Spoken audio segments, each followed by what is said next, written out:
At the heart of good discussions are good questions. Questions can invite us to reflect, process, and open up to others, creating connection. Here are a few tips for asking good questions in your group. First, some principles to keep in mind.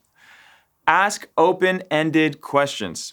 Open-ended questions don't imply an answer, but invite a variety of responses and are more likely to promote discussion.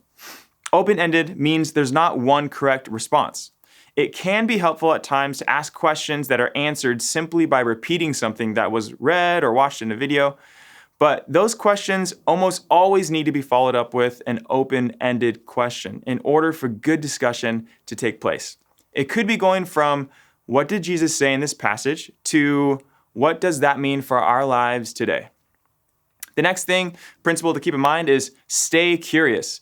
Avoid fishing for answers or assume that you know what the best answer is. Instead, stay curious and aim to gain a broader understanding through what other people have to contribute to the group.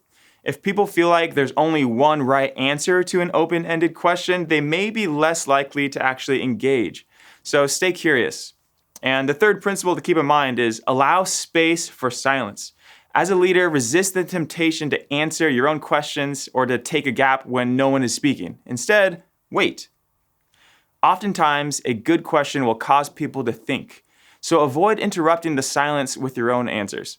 Sometimes people need that space to organize their own thoughts or even build up the courage to share. And sometimes you might just need to repeat or rephrase the question to make sure people understand what's being asked. Lastly, here are 3 types of exploring questions that you can use while you're leading through a discussion. The first one is to ask questions that explore in. These questions help dive deeper into the discussion and bring it down to earth.